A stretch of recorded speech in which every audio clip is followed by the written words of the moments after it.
అందరికీ మీ అందరు కూడా సెల్ ఫోన్లు ఉంటాయి. మీ ఇంటికి రేపటి నమ్ముకున్న జనం నీడవుతానంట కాక ప్రజలకి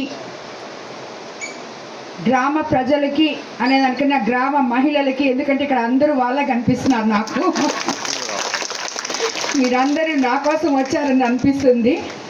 సో గ్రామ ప్రజలకి, తెలుగుదేశం పార్టీ నాయకులకి, కార్యకర్తలకి, బీజేపీ నాయకులకి, అదేవిధంగా జన సైనికులకి అందరికీ నమస్కారాలు తెలుపుకుంటున్నాను. ముందుగా చంద్రబాబు నాయుడు గారు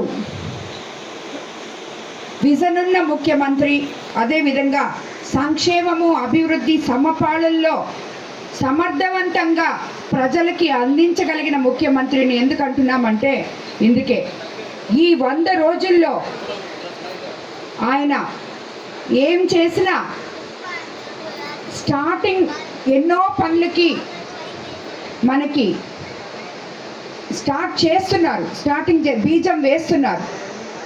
దానిని కూడా ఎందువల్ల మనము కంప్లీట్గా చేసుకోలేకపోతున్నామో అది పోయి మీరందరూ నాయకులు ఎమ్మెల్యేలుగా గెలిచి ఇంట్లో కూర్చోవడం కాదు, ప్రజల పార్టీకి ప్రజలను వదిలేయడం కాదు, ఎందుకు మనం లేట్ చేసుకుంటున్నామో, ఎందుకు తొందరగా చేస్తున్నామో, ఈ 100 రోజుల్లో మనం ఏం చేశామో ఇవన్నీ వివరించడానికి ప్రతి ఎమ్మెల్యేని ఇక్కడ ప్రతి మండలంలో ప్రతిరోజు మమ్మల్ని తిరిగి మీ బాగోగులు చూసి మేము చేసింది ఈ 100 రోజుల్లో ఏదైతే చేశామో, అధికారంలోకి రాగానే చంద్రబాబు నాయుడు గారు మెగా డిఎస్సి మీద సంతకం చేశారు మనకి చెప్పినట్టే. అదేవిధంగా మొదటి నెలలో అవ్వా తాతలకి 7,000 పెన్షన్ ఇచ్చారు, దివ్యాంగులకి 3,000 నుంచి 6,000 చేశారు.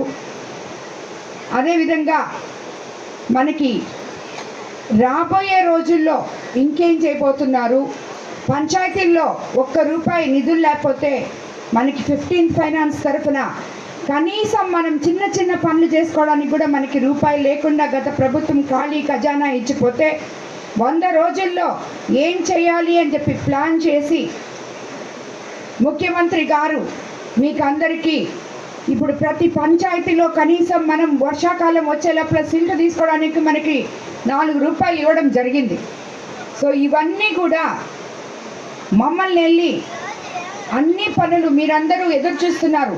మేనిఫెస్టోలో మేము చెప్పిన ఇళ్ళు ఎక్కడా, రోడ్లు ఎక్కడా, డ్రైనేజ్లు ఎక్కడా, మేడం చెప్పారు ఉచితంగా గ్యాస్ సిలిండర్లు ఇస్తామని, అవి ఎక్కడా ఇంకా రాలేదు, 3 నెలలు అయిపోయింది. మరి సంవత్సరానికి 3 ఇస్తానన్నారు కదా, ఆల్రెడీ 3 నెలలు అయిపోయింది, ఇంకెప్పుడు ఇస్తారు అని చెప్పి. సో ఇవి చెప్పడానికి మీరు ఎదురు చూస్తుంటారని ఆయనకి తెలుసు కాబట్టి ఈరోజు నేను ఇక్కడికి మీ దగ్గరకు వచ్చింది అది మీకు వివరించడానికే వచ్చాను.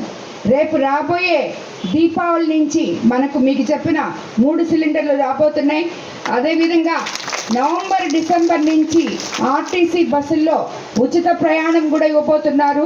బాబు గారు ఏ